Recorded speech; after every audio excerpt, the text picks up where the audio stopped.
क्या कारण है कि इसका नाम मेहरानगढ़ है? कि मैं जब बच्चों को कहता हूं इसको मेहरानगढ़ क्यों कहा जाता है, तो बच्चे कहते हैं कि सर ये मोर की आकृति में बना हुआ है। मैं कहता हूं एग्जैक्टली, ये मोर की आकृति में बना हुआ है इसलिए इसको मयूर ध्वजगढ़ कहते हैं। यह किला मोर की आकृति में इसलिए क्या कहलाता है? मयूर ध्वजगढ़। पर सवाल तो अधूरा है अभी तक। सवाल तो यह है कि मेहरानगढ़ क्यों कहते हैं? ये तो मयूर ध्वजगढ़ हो गया। फिर कोई बच्चा खड़ा होता है और बच्चा खड़ा होकर कहता है कि सर यहाँ पे मेहरा या मेहर नाम के व्यक्ति की बलि दी गई थी। हाँ, जब भी किलों का निर्माण किया जाता था उनमें नर बलि वगैरह दी जाती थी। जैसलमेर का किला जब बनाया गया तो कहा जाता है किसी भाटी की नर बलि दी गई थी। या जब भी किला बनाया गया तो राजाराम नाम के एक व्यक्ति थे, राजाराम मेघवाल नाम के एक व्यक्ति थे, उनकी नरबली यहां पर दी, तो राजाराम की नरबली दी गई थी। तो इसका नाम, व्यक्ति का नाम मेहर या मेहरा तो नहीं था। अब बता दो तुम इसे मेहरानगढ़ क्यों कहा जाता है? बच्चा फिर खड़ा होता है, बच्चा खड़ा होकर कहता है सर ये मेहर पहाड़ी का नाम, मेहर पहाड़ी पे बना हुआ इसलिए। मैं फिर कहता हूं कि उस पहाड़ी का नाम चिड़िया टूंक है, कि चिड़िया टूंक पहाड़ी पर बना हुआ।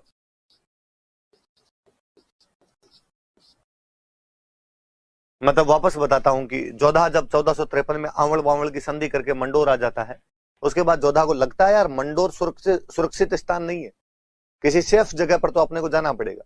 और सेफ जगह कौन सी हो जहां पर अपने जाएं? तो वो जिस जगह का चुनाव करता वो चिड़िया टूंक की पहाड़ी थी। चिड़ियानाथ जी नाम के एक साधु रहा करते थे। टूंक का मतलब होता है चोटी, तो चिड़ियानाथ जी जिस चोटी पर रहते थे उस नाम का पड़ गया चिड़िया टूंक। जोधा को वो जगह पसंद आई और जोधा ने कहा कि चिड़ियानाथ जी आप यहाँ से रवाना हुई, इस जगह पर तो मैं अपना किला बनाऊंगा। चिड़ियानाथ जी ने कहा बालक साधु को खड़ा करके किला बनाएगा सुखी नहीं रह पाएगा। जोधा जी ने कहा फिलोसफी और कहीं आगे, किला इधर ही बनाएंगे। चिड़ियानाथ जी जाते जाते श्राप दे गए कि इस किले में जो कोई भी रहेगा उसको पानी की कमी हमेशा सालती रहेगी। इस किले में जो कोई राजा बनेगा वो अपने पोते का मुंह नहीं देख पाएगा। चमत्कार को नमस्कार है, चिड़ियानाथ जी के दोनों श्राप फलीभूत हुए। जो मेहरानगढ़ के जोधपुर किले के अंदर हमेशा पानी की कमी बनी रही और वहां पर जब तक राजा रहे थे वो कोई भी अपने पोते का मुंह नहीं देख पाए। हालांकि जब मैं ये बात कहता हूं तो क्लास में कोई ना कोई बच्चा बोल ही जाता है सर अब देख लिया, अब देख लिया।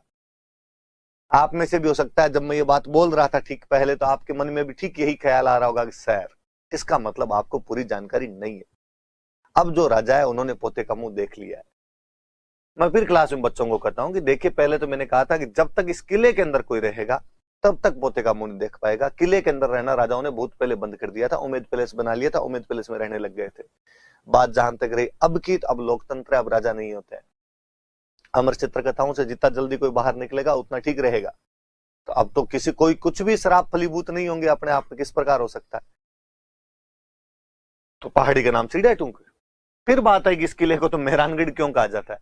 संभवतः मैंने शायद उस टाइम बताई होगी कि ये जोधा ने बनवाया था किला। जोधा राठौड़ था, राठौड़ सूर्यवंशी होते हैं, सूर्य को मिहिर बोलते हैं। तो वास्तव में किले का नाम रखा गया था मिहिरानगढ़। ये सूर्यवंशी राठौड़ों का गढ़ है, ये मिहिरानगढ़ है।